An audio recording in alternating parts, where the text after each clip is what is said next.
নিরামিষ দিনে নাস্তা বা টিফিনে নতুনত্ব আনতে চাইলে খুবই কম তেলে এই হেলদি নাস্তা বানাতে পারেন। চিড়ে আর সুজি দিয়ে দারুণ খেতে হয়। চায়ের কাপের মাপ করলে 2 কাপ হবে।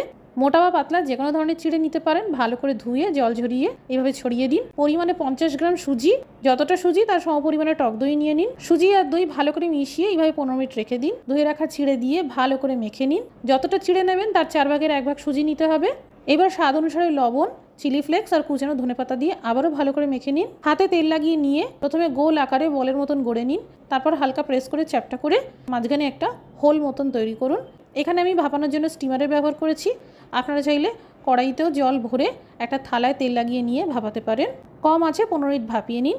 2 চামচ তেল গরম করে নিন। আস্ত জিরে, আদা বাটা, কারি পাত্তা, লাল লঙ্কার গুঁড়ো, সামান্য হলুদ গুঁড়ো দিয়ে 2-3 মিনিট ভেজে নিন। তেলের মধ্যে এই সবকটা দিয়ে আর কুচানো ধনেপাতা ছড়িয়ে সামান্য পাতিলেবুর রস দিয়ে দিন। তৈরি হয়ে গেল পেঁয়াজ রসুন ছাড়া চিড়ে আর সুজির নাস্তা।